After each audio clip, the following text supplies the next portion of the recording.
Hello दोस्तों, कैसे हो? आपका स्वागत है त्रिपान स्टडी सेंटर में। आज जो हम करने जा रहे हैं क्लास 10 सीबीएसई एनसीईआरटी मैथमेटिक्स यानी गणित का अध्याय जो है हमारे समक्ष आया है रियल नंबर वास्तविक संख्या। जो हमारा चैप्टर यहाँ रहने वाला है, हम यहाँ पर बहुविकल्पी प्रश्नों पर जो है चर्चा करेंगे और जानेंगे हर एक पहलू। ये आपके समक्ष जो रहेगा हिंदी इंग्लिश दोनों ही माध्यम में समझाया जाएगा, तो ये काफ़ी महत्वपूर्ण है। और आपके समक्ष जो प्रस्तुत होने वाला है वो है एमसीक्यू यानी बहुविकल्पिक प्रश्न का उत्तर। आपको पता ही होगा कि सीबीएसई ने जो है मैक्सिमम जो है 20 मार्क्स जो है एमसीक्यू के रखा गया है, तो उन्हीं के अंतर्गत आपके समक्ष जो है एनसीईआरटी पे आधारित टेक्स्ट बुक्स के अंतर्गत जो है क्वेश्चन प्रस्तुत होने वाला है। तो ये काफ़ी इंटरेस्टिंग और मज़ेदार रहेगा। लेकिन आपको पता है कि एमसीक्यू करने से पहले एक बात जो मैं हमेशा कहता हूँ, जिसको आपको सोचना भी चाहिए, विचार भी करना चाहिए और इवन अमल भी करना चाहिए, वो ये है कि जब भी वीडियो देखिए पूरा देखिए, क्योंकि अधूरा जानकारी सदैव खतरनाक होता है। साथ में एक इम्पोर्टेंट बात ये भी रहता है, अगर आप पहली बार वीडियो देख रहे हो तो लाइक शेयर सब्सक्राइब करना मत भूलना, क्योंकि दोस्तों लाइक कीजिएगा तो बनाने वाले का मनोबल बढ़ता है, सब्सक्राइब कीजिएगा तो इससे ये होता है कि जब भी मैं कोई वीडियो डालूंगा उसका नोटिफिकेशन आपको समय रहते मिल जाएगा। और देखिए शेयर का मतलब ये होता है कि आपके थ्रू ना जाने किन बच्चों को हेल्प मिल जाए, ये आप भी नहीं जानोगे, इसलिए जो है आप शेयर जरूर करो, ठीक है। व्हाट्सएप स्टेटस पे भी लगाओ। दोस्तों एनएसएस सेंटर जो है कई मानने में बहुत से बच्चों के लिए हेल्पफुल है, चाहे वो 8th क्लास हो, 9th 10th 11th 12th हो, चाहे वो एनआईएस बोर्ड के बच्चे हों, ठीक है, चाहे बीए एमए के बच्चे हो, सभी क्लासों के लिए कुछ ना कुछ जो है त्रिपान एनएसएस सेंटर में उपलब्ध है। तो इसलिए आपके लिए ज़रूरी है कि आप सब्सक्राइब करके इसको चैनल को जो है सेव कर लो, नहीं तो बाद में अगर रिसर्च करोगे तो शायद आपको ये चैनल प्राप्त ना हो। तो इसलिए सोचना नहीं, विचार नहीं करना है, सब्सक्राइब करके जो है अपने पास सेव करना है। दोस्तों ये तो बात था आपके लिए, लेकिन आप देखते हैं हमारा आज टॉपिक क्या है। आज यहाँ पर हम जो करने जा रहे हैं काफ़ी महत्वपूर्ण है।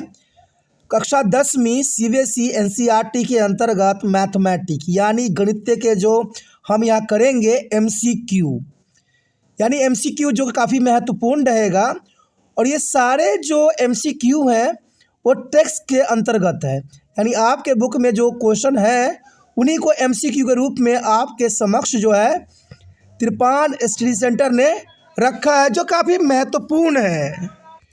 ये एमसीक्यू देखा जाए तो हर एक कॉम्पिटिटिव एग्ज़ाम के लिए महत्वपूर्ण रहेगा। जो बच्चे ने इस एमसीक्यू को कर लिया, समझिए उसका बेड़ा पार हो गया, क्योंकि ये काफ़ी महत्वपूर्ण है। और हमारा यहाँ पर देखा जाए तो क्वेश्चन आया है कि वह न्यूनतम संख्या जो 1 से 5 तक दोनों सम्मिलित सभी संख्याओं से विभाज्य हो कौन सी है। तो यहाँ पर क्वेश्चन आप समझ सकते हो कि वह न्यूनतम संख्या जो 1 से 5 तक यानी 1 से 5 तक सभी संख्या से विभाजित हो कौन सी है। क्या ए 5 है, बी 60 है, सी 20 है या डी 100 है। अगर आप लोग ऐसे आंसर दोगे तो डायरेक्टली आप ऑप्शन पे लगा दोगे, लेकिन हम अपनी अंडरस्टैंडिंग यहाँ शो नहीं करोगे, जो गलत है। आप डायरेक्ट किसी भी ऑप्शन पे लगा दो, कभी आप डी पे लगा दो या सी पे, बी पे, ए पे, सोचोगे कोई ना कोई तो जाएगा, गलत है। कैलकुलेशन करने की ज़रूरत है। यहाँ पर देखिए न्यूनतम संख्या जो 1 से 5, अगर 1 को हम देखें तो 1 1 के बराबर होता है, 2 देखें तो 2 के बराबर होता है, और 3 देखें तो किसके बराबर होता है, 3 के, और 4 किसके बराबर होता है, 2 इंटू 2 यानी 2 गुना 2, और 5 किसके बराबर होता है, 5 के। अब यहाँ पर देखा जाए तो हमसे विभाज्य हो संख्या पूछ लिया है, तो ये थोड़ा सा महत्वपूर्ण यहाँ बन जाता है। अब देखिए यहाँ पर अगर आपने ये लिख लिया होगा तो इसमें से है जो है 1 बराबर 1 ही, 1 गुना 3 गुना 2 जो है 2 बार होगा गुना, यानी 4 गुना 5 यही बनेगा। तो देखिए 5 तिया 15 और 15 चौका 60, तो हमारा तो चलिए आंसर आ गया, बहुत ही आसान हम तरीका से हमने कर लिया। तो हमारा ऑप्शन यहाँ पर जो गया बी सही गया, यानी बी ऑप्शन आपका सही है, 60 है। मैं यहाँ कोशिश करूँगा कि ये कैलकुलेशन जो मैं यहाँ पर कॉपी पे कर रहा हूँ वो आपको यहाँ पर स्क्रीन पे भी शो करूँ, जिससे आपको समझना आसान हो जाएगा। तो वो कोशिश मैं ज़रूर करूँगा। चलिए देखते हैं अगला क्वेश्चन क्या है। अगला क्वेश्चन कई हद तक सेम ही है, जैसे हमने पिछला क्वेश्चन देखा था वैसा ही ये क्वेश्चन है कि वह न्यूनतम संख्या जो 1 से 8 तक है सभी संख्याओं के विभाजित हो कौन सी संख्या है। क्वेश्चन देखिए सेम है। आपको ये दूसरा क्वेश्चन मैंने इसलिए रखा कि आप स्वयं ही कोशिश कीजिए करने की, और इसका आंसर बताइए कि इसका आंसर क्या हो सकता है और क्या आप समझ इसमें लगा सकते हो, जो कि काफ़ी महत्वपूर्ण है। तो आप थोड़ा सा यहाँ कैलकुलेशन कीजिए आखिर क्या हो सकता है। तो यहाँ पर आप देख सकते हो क्वेश्चन क्लियर है कि वह न्यूनतम संख्या जो 1 से 8 तक हो और संख्याओं से विभाज्य हो तो कौन सी संख्या है। तो इसका कैलकुलेशन करने के लिए आपको थोड़ा सा मेहनत करने की जरूरत पड़ेगा। कॉपी लीजिए और 1 को देखिए 1 के बराबर लिखिए, 2 को लिखिए 2 के बराबर, 3 को लिखिए 3 के बराबर, 4 को लिखिए 2 गुना 2 के बराबर, 5 को लिखिए 5 के बराबर, क्योंकि इसका फैक्टराइज हो नहीं सकता। 6 का क्या हो सकता है 2 इंटू 3 और यहाँ पर देखिए 7 को लिखिए 7 के बराबर और यहाँ 8 है तो 8 को 2 गुना 2। अगर ऐसे आप सोल्यूशन कीजिएगा और इसमें से जो है हाईएस्ट कॉमन जो लोवेस्ट कॉमन फैक्टर है उसको निकालिएगा तो आपका आंसर क्लियर हो जाएगा। और यहाँ पर मैं संभव करूँगा कि आपको जो है ये यहाँ पर आंसर भी जो है जो कैलकुलेशन मैं कॉपी पे कर रहा हूँ वो भी दिखे। तो मैं कोशिश करूँगा और आप भी ये कोशिश कीजिए कि जितना हो सके वीडियो को शेयर कीजिए। आप अपना कोशिश कीजिए, मैं भी अपना कोशिश करूँगा। तो जैसे कि मैंने मल्टीप्लाई कर लिया, हमारा आंसर जो यहाँ पर क्लियर आ गया ए 840, यानी ऑप्शन जो हमारा यहाँ पर हुआ ए सही गया, 840 हो गया। देखिए तुक्का लगाने से कभी नहीं होता, ट्रिक लगाने से हमेशा सटीक नहीं बैठता है। तो ये बात काफ़ी महत्वपूर्ण रहता है कि कभी भी ट्रिक जो होता है सटीक नहीं बैठता है। थोड़ा कैलकुलेशन कर लीजिएगा, थोड़ा सा हाथ चला लीजिएगा तो वो सदैव ही आपके ही काम आएगा। तो ये काफ़ी महत्वपूर्ण है। चलिए देखते हैं अगला क्वेश्चन क्या है हमारे समक्ष। और यहाँ पर अगला क्वेश्चन काफ़ी महत्वपूर्ण है और क्वेश्चन आप देख सकते हो कि कुछ पूर्णांक p के लिए प्रत्येक विषम पूर्णांक का रूप होता है। क्वेश्चन देखिए क्लियर है, कुछ पूर्णांक जो होता है p है और p के लिए प्रत्येक विषम पूर्णांक के रूप क्या हो सकता है। यानी विषम पूर्णांक के लिए अगर p है पूर्णांक, देखिए क्वेश्चन समझिए, यदि पूर्णांक p है तो विषम पूर्णांक के लिए p का वैल्यू किस प्रकार जो है रिप्रेजेंट आप कर सकते हो। क्वेश्चन तो क्लियर है, समझना जरूरी है। तो ये काफ़ी महत्वपूर्ण बात है यहाँ पर। तो ऑप्शन भी अगर आप गौर कीजिएगा तो ऑप्शन भी क्लियर है कि 2p + 1, बी कह रहा है 2p, सी कह रहा है p + 1 और डी कह रहा है p। तो क्वेश्चन भी पूरा क्लियर है। आप अपना आंसर चूज़ कीजिए, अपने कॉपी पे लिखिए, समझिए और अपना आंसर तैयार रखिए, क्योंकि इससे आपको काफ़ी फ़ायदा होने वाला है। क्वेश्चन समझ गए होंगे कि कुछ पूर्णांक p है, यानी कुछ पूर्णांक को p दिया गया है, प्रत्येक विषम पूर्णांक p का रूप हो सकता है। यानी प्रत्येक विषम पूर्णांक जो है किस रूप में हो सकता है। तो यहाँ पर अगर आपको समझ होगी, अंडरस्टैंडिंग होगी, अगर आपने ट्रिक ना इस्तेमाल किया, अगर समझ के कीजिएगा तो ऐसा क्वेश्चन एग्जाम में ज़रूर आएगा, इसमें कोई दो राय नहीं है, क्योंकि विषम संख्या की बात कर रहा है। देखिए b जो है 2p है और c क्या है p + 1, यानी अगर हम ऑड नंबर भी अगर 7 की जगह मान लेंगे तो इवन नंबर में कन्वर्ट हो जाएगा। अगर p हम 1 2 3 कुछ भी रख सकते हैं। तो देखिए ये तीनों ऑप्शन तो गलत बता रहा है, लेकिन देखा जाए तो यहाँ पर ए ऑप्शन जो है करेक्ट बता रहा है कि 2 + 1 हो सकता है विषम पूर्णांक के रूप में। यानी ऑप्शन आपका जो गया ए सही गया, यानी ऑप्शन ए सही है कि 2p + 1 जो है पूर्णांक है, जो कि अभी महत्वपूर्ण है। देखिए यहाँ पर जो अगला क्वेश्चन भी आ गया, काफ़ी महत्वपूर्ण है और क्वेश्चन देखिए क्लियर है कि m2 - 1 और 8 से विभाज्य है यदि m है। m क्या होगा जो 8 से विभाज्य होगा। देखिए ऐसे क्वेश्चन हमेशा एग्जामिनर का फेवरेट रहा है। कोई भी एग्ज़ाम हो, सभी एग्ज़ाम में ऐसे क्वेश्चन आते ही आते हैं। इवन कि मैंने यूपीएससी एग्ज़ाम में भी ऐसे क्वेश्चन देखे हैं। तो इसलिए हर एक क्वेश्चन इंपॉर्टेंट रहता है बच्चों के लिए, हर कॉम्पिटिटिव एग्ज़ाम के लिए, हर एक बोर्ड एग्ज़ाम के लिए।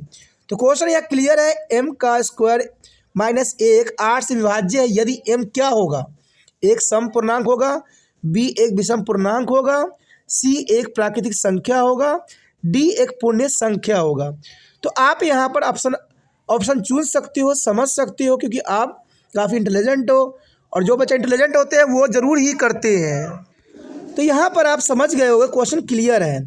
आप अपना सोच लगाइए, यहाँ पर मैं लगाता हूँ। देखिए क्लियर, यहाँ क्वेश्चन तो क्लियर ही दिख रहा है, कोई खास नहीं दिख रहा है कि m² - 1 m के स्क्वायर की जगह क्या रखे जो 8 से विभाज्य होगा। तो देखिए इसमें क्लियर आंसर इसका डायरेक्ट आता है कि एक विषम पूर्णांक रखना पड़ेगा, क्योंकि 8 जो है एक सम संख्या है और 8 को देखिए यहाँ पर -1 है। तो जनरल सी बात है, अगर हम विषम संख्या रखेंगे तभी जो है 8 से डिविजिबल होगा। तो यहाँ तक बहुत ही क्लियर क्वेश्चन है और बहुत ही ईजी है कि m² - 1 8 से विभाज्य है। यदि m है तो एक विषम पूर्णांक है, तो यहाँ पर m की जगह जो है हम एक विषम पूर्णांक रख सकते हैं, जो काफ़ी महत्वपूर्ण है। चलिए देखते हैं अगला क्वेश्चन क्या है। अगला क्वेश्चन जो हमारे समक्ष आया है काफ़ी महत्वपूर्ण है और क्वेश्चन है, यदि दो धनात्मक पूर्णांक a और b को अगर हम a = x और y की 3 और b रखें हम x का 4 y की 2 और z को रूप में व्यक्त किया जा सकता है।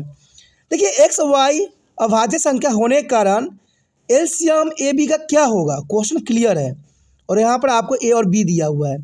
यहाँ पर ऑप्शन देखिएगा तो ax y की 2, bx 4 y की 2, z एंड c देखिएगा तो x की पावर 4 y z y का 3 z नहीं है, d है हमारा x का 4 y का 3 z। अब यहाँ पर क्वेश्चन में एक बात क्लियरिटी के साथ दिख रहा है, क्योंकि हमें लोअर कॉमन फैक्टर यानी एलसीएम पता करना है। तो एलसीएम में तो ए और बी का दोनों का पार्ट का हाईएस्ट लोवेस्ट से लोवेस्ट लिया जाएगा, लेकिन यहाँ पर ऑप्शन में कई ऑप्शनों में जेड जो है नहीं। इसका मतलब यहाँ पर जेड को एलिमिनेट किया जा सकता है, जिसमें जेड नहीं है उसको एलिमिनेट कर दीजिए। तो इसका मतलब डायरेक्ट देखिए ए और सी जो है एलिमिनेट हो गया, यानी एक्स वाई का 2 और जो है सी एक्स का 4 वाई का 3 एलिमिनेट हो गया, क्योंकि इसमें जेड नहीं था और हमसे लोवेस्ट कॉमन फैक्टर पूछ लिया है और इसमें हमें जेड भी लेना ज़रूरी था। तो इसका मतलब बी और डी रह गया। अब यहाँ पर सोल्यूशन कीजिएगा तो एक्स वाई 3 ए में जो वाई है वो लोवेस्ट कॉमन फैक्टर के रूप में वाई 3 का वैल्यू आ रहा है। अगर अगला में बी में देखें तो एक्स 4 है लेकिन वाई 2 है, तो 2 तो हम ले नहीं सकते, वाई हम 3 ले चुके हैं, तो वाई 4 और जेड तो रहेगा ही रहेगा। तो इसका मतलब जो है वाई का 3 एक्स का 4 और जेड, ये किस ऑप्शन में आपको नज़र आ रहा है? हाँ, ऑप्शन डी, यानी ऑप्शन डी आपका सही गया। तो देखिए बोलते बोलते भी और समझदारी लगाते लगाते हम क्वेश्चन को सॉल्यूशन कर लिए। तो ऐसे ही किया जाता है समझ से, ये नहीं कि आप ट्रिक का इस्तेमाल करो, किसी भी ऑप्शन पर ट्रिक कर दो, तभी आपका जो है कभी आंसर सही नहीं जाएगा। सोच समझ के कीजिएगा तो नॉलेज आएगा, समझ आएगा और अच्छी अंडरस्टैंडिंग रहेगी। चलिए देखते हैं अगला क्वेश्चन हमारे समक्ष क्या है। यहाँ पर हमारे समक्ष अगला क्वेश्चन आ गया है, काफ़ी महत्वपूर्ण क्वेश्चन है। ये क्वेश्चन है कि एक शून्येतर परिमेय संख्या और एक अपरिमेय संख्या का अगर हम गुणनफल करें तो हमें क्या प्राप्त होगी? क्या हमेशा तर्कसंगत रहेगा वो, या बी तर्कसंगत या तर्कहीन हो जाएगा, या सी हमेशा तर्कहीन रहेगा, या डी शून्य रहेगा? क्वेश्चन क्लियर है, क्योंकि आप हिंदी माध्यम में हो तो हिंदी जैसे ही क्वेश्चन आपके समक्ष आएगा ये क्वेश्चन क्लियर है। एक शून्येतर परिमेय संख्या और एक अपरिमेय संख्या का गुणनफल क्या हो सकता है? क्या हमेशा वो तर्कसंगत रहेगा, या बी तर्कसंगत या तर्कहीन रहेगा, यानी परिमेय या अपरिमेय रहेगा? यहाँ पर तर्कसंगत और तर्कहीन बताया गया है परिमेय और अपरिमेय के लिए। तो यहाँ क्वेश्चन तो आप समझ गए, वो क्लियर है। अब देखिए आंसर क्या हो सकता है सही, आप अपना पहले सोचिए फिर देखें इसका आंसर क्या होगा। देखिए एक शून्येतर परिमेय संख्या एक अपरिमेय संख्या का गुणनफल अगर होगा तो इसका आंसर डायरेक्ट है, वो हमेशा ही तर्कहीन रहेगा, यानी हमेशा ही वो तर्कहीन रहेगा, यानी अपरिमेय संख्या रहेगा।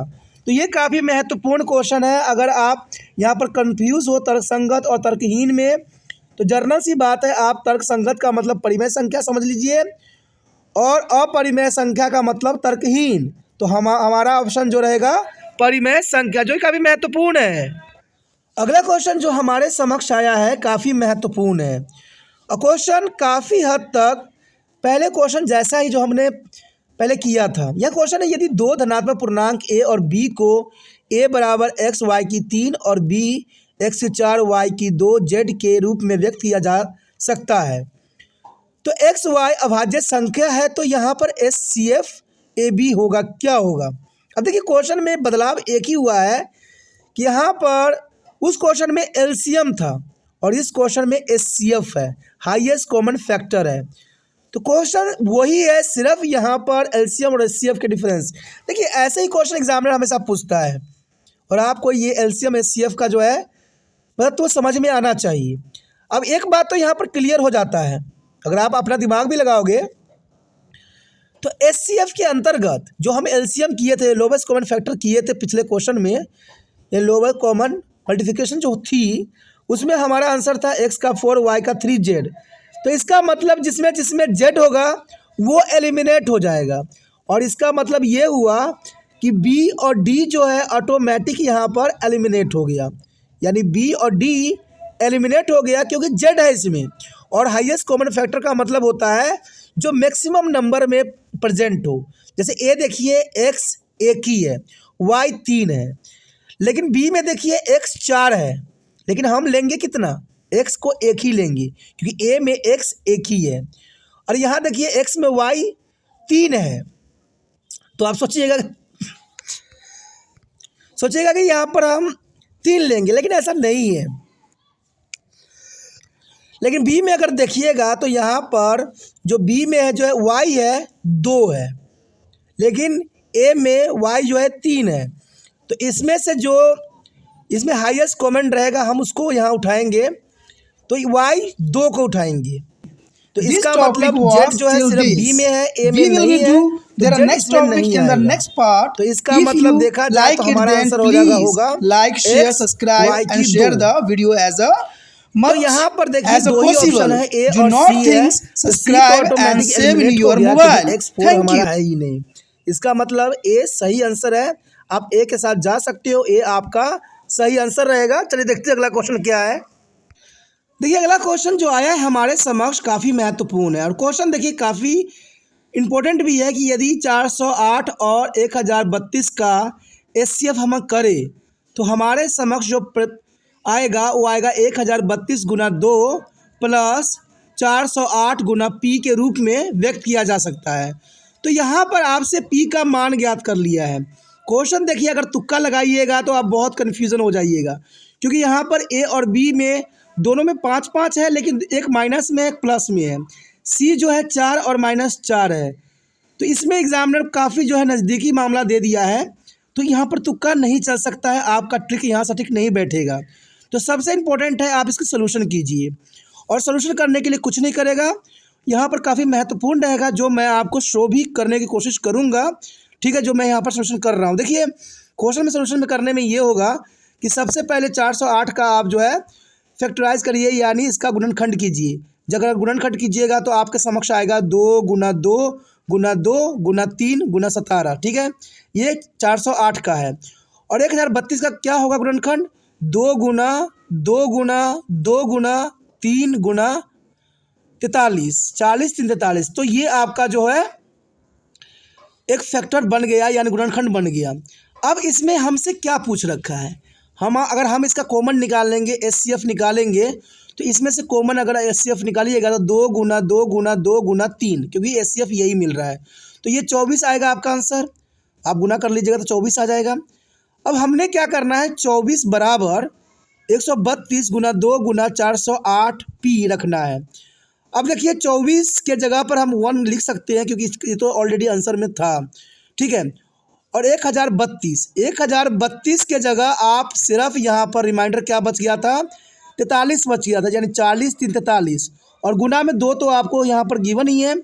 प्लस क्या होगा, 408 में क्या रह गया, क्या रिमाइंडर रह गया था, 17 रह गया था, तो 17 पी हो गया, यानी 17 पी, और इन दोनों को मल्टीप्लाई कीजिएगा 43 और 2 को, तो 86 आएगा। और क्योंकि यहाँ पर 86 प्लस में है, अगर उधर साइड जाएगा तो ये माइनस में हो जाएगा, तो 17 पी इक्वल टू -86 हो जाएगा, ठीक है। अब p इक्वल टू क्या होगा, p इक्वल टू 86/17 माइनस का, ठीक है। तो इसको आप काटिएगा तो 5.0 कुछ समथिंग आएगा, 5 आएगा, तो इसका मतलब हुआ आपका आंसर जो है माइनस में आएगा। इसका मतलब है तो 5 ही, आप वहाँ कन्फ्यूज़ हो जाइएगा, जब डिवाइड आप कीजिएगा तो इसका आंसर आ जाएगा 5.05 आएगा, लेकिन माइनस में। तो आप कहिएगा 0.5 तो यहाँ कहीं नज़र ही नहीं आ रहा है, लेकिन नहीं दोस्तों, इसका जो है पहला डिजिट नंबर जो है 5, लेकिन ये माइनस में होना चाहिए, क्योंकि माइनस में था। इसका मतलब जो है बी ऑप्शन इसका सही है। आप इस आंसर का जो है बी ऑप्शन पे क्लिक कर सकते हो। तो बी इसका ऑप्शन काफ़ी महत्वपूर्ण रहेगा। अब चलिए देखते हैं अगला क्वेश्चन क्या है। अगला क्वेश्चन जो हमारे समक्ष आया है काफ़ी महत्वपूर्ण है और समझ के लिए इम्पोर्टेंट है। क्वेश्चन है देखिए, 4p+3 के रूप में संख्या जहां p एक पूर्णांक संख्या है तो हमेशा हम p की जगह क्या रख सकते हैं। तो ये क्वेश्चन काफ़ी दिलचस्प और महत्वपूर्ण है। क्वेश्चन मैं रिपीट करता हूं कि 4p+3 के रूप में संख्या जहां p एक पूर्ण संख्या है हमेशा रहेगा। हमेशा देखिए क्या रह सकता है, ए सम, बी अजीब बात है, इसमें कुछ भी नहीं हो सकता। यहाँ पर अजीब की जगह विषम होगा, यहाँ पर मिसप्रिंट हो गई है, यानी बी विषम होगा। सी सम और विषम होगा। डी 3 का गुणज होगा। तो आप समझ गए होंगे। देखिए कहते हैं मिसप्रिंट हो जाना कोई बड़ी बात नहीं होता है, जब लिखते हैं तो मिसप्रिंट रह जाता है। तो जहाँ बी आपको अजीब वर्ड लिखा हुआ है, गलत है, वो विषम संख्या लिखनी चाहिए थी यहाँ। तो ये गलत हो गई है, कोई प्रॉब्लम नहीं है। अब विषम तो समझ ही गए होंगे। तो चलिए देखते हैं, आप तो अपना आंसर सोच लिए होंगे, हम भी अपना आंसर देखते हैं इसका क्या आंसर हो सकता है। देखिए 4p और 3 संख्या में एक पूर्ण संख्या बनाने के लिए सम संख्या रखिएगा तो विषम हो जाएगा, क्योंकि हमारा जो है ऑड नंबर देखिए +3 ऑड नंबर है। ठीक है, तो इसका मतलब जो बी ऑप्शन अजीब लिखा हुआ है जो कि गलत है वो है विषम, यानी बी विषम जो है सही आंसर है। तो आप बी के साथ जा सकते हो, क्योंकि विषम संख्या रखिएगा तभी आंसर सही आएगा। ठीक है, तभी पी पूर्णांक संख्या रहेगा। तो यहाँ पर बी ऑप्शन आपका सही गया। बी जो है अजीब लिखा हुआ गलत है, वहाँ पर विषम आना चाहिए था। बी विषम संख्या सही है। चलिए देखते हैं आगे क्या है। यहाँ पर हमारे समक्ष अगला क्वेश्चन आ गया है जो काफ़ी महत्वपूर्ण है। क्वेश्चन है, जब किसी संख्या को 7 से विभाजित किया जाता है तो उसका शेषफल हमेशा क्या हो सकता है। जब किसी संख्या को 7 से विभाजित किया जाता है तो उसका शेषफल हमेशा क्या होगा। बहुत ही इजी क्वेश्चन है। अगर 7 से किसी संख्या को विभाजित करोगे तो क्या हो सकता है। ए 7 से अधिक आएगा, बी 7 से कम होगा, सी 7 से कम, डी अधिकतम 7। देखिए बी और सी में आप कंफ्यूज हो रहे हो, इसमें लिखा हुआ है बी में कम से कम 7 जरूर होगा। We will be और सी बोल रहा है next topic 7 in से the कम next होगा। part. अगर If कोई you भी संख्या को like 7 it, से then विभाजित please कीजिएगा तो like, क्या हो share, सकता है। subscribe and आप share अपना the आंसर लगाइए, video क्या as हो a सकता है। much अरे भाई जर्नल as सी a बात है, जब possible. 7 ही हमें Do दे रखा है not और 7 think, को किसी संख्या को subscribe डिवाइड and करेंगे save in your तो mobile. शेषफल जर्नल Thank सी you. बात है 7 से कम ही आएगा, न 7 आएगा, न 7 से अधिक आएगा, न अधिकतम 7 आएगा। जर्नल सी बात है, अगर 7 ऊपर रखिए कोई भी संख्या से डिवाइड कीजिए तो इसका जो होगा शेषफल जो आएगा, यानी हमारा रिमाइंडर जो आएगा वो 7 से कम ही होगा। तो देखिए कहाँ इंटेलिजेंट की बात थी, यहाँ पर समझ की ज़रूरत थी। जो ऑप्शन सी जो है आपका सही आंसर है। चलिए देखते हैं अगला क्वेश्चन क्या है। अगला क्वेश्चन हमारे समक्ष आ गया होगा, देखने में आपको बहुत ही आसान लग रहा है, लेकिन कहते हैं जो आसान होता है वो बहुत ही सरदर्दी होता है। ठीक है, और ये काफ़ी महत्वपूर्ण है। देखिए यहाँ पर है कि 6 + 5 √3 - 4 - 3 √3 है, किसके बराबर होगा। एक तर्क संगत है संख्या है। तर्क संगत का मैंने पहले ही बता चुका हूँ कि परिमेय संख्या। देखिए दोस्तों, मैं यहाँ पर दूसरा वर्ड भी इसलिए यूज़ करता हूँ, अगर मान लीजिए हिंदी में अगर पेपर दे रहे हो, क्योंकि हिंदी में परिमेय संख्या को हम तर्क संगत भी कह सकते हैं। तो इसीलिए आपको जो यहाँ त्रिपाण संडर उस एग्ज़ाम की तैयारी के लिए परिपूर्ण करता है। तो आप समझ गए होंगे कि जहाँ पर तर्क संगत होगा वहाँ पर परिमेय होगा, और जहाँ तर्क संगत नहीं होगा वह अपरिमेय होगा। तो यहाँ ए जो है, ए तर्क संगत यानी परिमेय संख्या की बात कर रहा है। बी कह रहा है एक अपरिमेय संख्या होगा। सी कह रहा है एक प्राकृतिक संख्या होगा। डी एक पूर्णांक होगा। अब जर्नल सी बात, तुक्का लगाइएगा तो आप कन्फ्यूज़ हो जाएंगे, किस पे लगाइएगा, किस पे समझ ही नहीं है। लेकिन अगर हम सोल्यूशन कर लें इसको थोड़ा दिमाग लगा के तो आंसर क्लियर हो जाएगा। देखिए इसमें आपस में क्रॉस करने की ज़रूरत नहीं है, यानी आपस में मल्टीप्लाई करने की सोच रहे होगे तो ऐसा नहीं है, क्योंकि बीच में यहाँ मल्टीप्लाई का साइन नहीं है, माइनस का है। तो ये सवाल जो है एज इट इज़ उतरेगा। लेकिन एक बात यहाँ ध्यान रखना है कि जब माइनस है तो आगे की संख्या जो है साइन चेंज हो जाएगा। तो इसका आ जाएगा 6 + 5 √3 - 4 + 3 √3, 3 √3। तो ये क्लियर है। अब देखिए 4 और 6 आपस में माइनस होंगे, क्योंकि ये माइनस है। तो 6 में से 4 गया, 2 आ गया। ठीक है, 2 आ गया। अब देखिए 5√3 प्लस में है और मैंने पहले कह दिया था कि ये बीच में माइनस है, इसलिए माइनस जो होगा प्लस में कन्वर्ट हो जाएगा। तो +3√3 जो प्लस हो जाएगा आपस में। तो यहाँ पर आप देख सकते हो कि आपको जो है 5√3 को जो है +3√3 से प्लस करना होगा। तो 5 और 3 को प्लस कीजिएगा तो कितना होगा 8, यानी 8 अंडर रूट में आ जाएगा। 8 अंडर रूट में आ जाएगा तो यह क्वेश्चन क्लियर बन जाएगा। आपका क्वेश्चन बन जाएगा 2 + 8 अंडर रूट 3। ठीक है, अब 2 + 8 अंडर रूट 3 जो है क्या हो सकता है, ये सोचने वाली बात है। तो जनरल सी बात है, अगर आपको सोल्यूशन भी करोगे, अगर अंडर रूट 3 का वैल्यू भी अप्लाई करके सोल्यूशन करोगे तो यहाँ पर एक ही आंसर आएगा कि एक अपरिमेय संख्या है, यानी और इरेशनल नंबर है। तो एक ये अपरिमेय संख्या हो गया। आपका बी ऑप्शन सही गया, तो बी ऑप्शन के साथ आप जा सकते हो, जो काफ़ी महत्वपूर्ण है। चलिए देखते हैं अगला क्वेश्चन क्या है। अगला क्वेश्चन आपके समक्ष आ गया है। ये भी क्वेश्चन काफ़ी महत्वपूर्ण और दिलचस्प है। क्वेश्चन देखिए क्या है, यदि HCF 16 और Y है जो कि किसके बराबर है 8 के, और LCM जो है यहाँ पर 16 Y = 48 है, तो Y का मान क्या हो सकता है। यहाँ पर क्लियर है कि Y का मान क्या होगा। तो इसको भी सोल्यूशन करने के लिए थोड़ा सा दिमाग की ज़रूरत है। अगर नॉलेज लगाइएगा तो आंसर फटक से आएगा। ठीक है, आपके ऑप्शन जो रहेगा 24 है, B 16 है, C 8 है या D 48 है। आप यहाँ पर बिना सोल्यूशन किए डायरेक्ट तुक्का नहीं लगा सकती। अगर तुक्का लगाइएगा तो हमेशा गलत होगा। कुछ बच्चे ऊपर 8 देख के 8 पे क्लिक कर देंगे, कुछ बच्चे जो है 48 को देख के 48 पे क्लिक कर देंगे। तो ऐसा नहीं होता है, ये काम नहीं करेगा। अब देखिए आपको सिंपली क्या लिखना है, 16 × Y यानी 16 गुना Y = 8 गुना 48। अब जनरल सी बात है, आप 48 लिख लिया। अब देखिए Y = किसके बराबर हो जाएगा 8 गुना 48/16। अब 16 से काट दीजिए, 16 से काट दीजिएगा। ठीक है, तो 16 तिया 48, 3 आ गया। तो 8 को 3 से गुना कर दीजिए, मल्टीप्लाई कर दीजिए, क्या आएगा, आ गया 8 दिया 24, यानी इसका आंसर डायरेक्ट क्या हो गया ए, यानी इसका आंसर ए सही गया। तो ये क्या बात है, यहाँ पर त्रिपाण सेंटर हमेशा कहता है कि कभी भी ट्रिक का इस्तेमाल ना कीजिए। मैथमेटिक्स में ट्रिक्स कभी काम नहीं आता है। चाहे कोई भी कॉम्पिटिटिव एग्जाम हो, ट्रिक का इस्तेमाल कीजिएगा तो वो कभी भी सटीक नहीं बैठता है। उसमें आप कन्फ्यूज़न में ही भरे पड़े रहिएगा, सारे आंसर जो है गलत करके आइएगा और कहिएगा कि मैं तो अपना ट्रिक लगा के सारे आंसर कर दिया हूँ। और मुझे पता है कि यहाँ पर बहुत से चैनल जो है वो ट्रिक को ही काफ़ी नज़रिया देता है और आप लोग भी बहुत पसंद करते हो ट्रिक को। लेकिन हमेशा मैं सच बात बताता हूँ, ट्रिक कभी सटीक नहीं बैठता है। तो ट्रिक के ऊपर ना विश्वास करके अपने दिमाग पे भरोसा कीजिए, सोल्यूशन कीजिए, समझिए, तभी समझ में आएगा।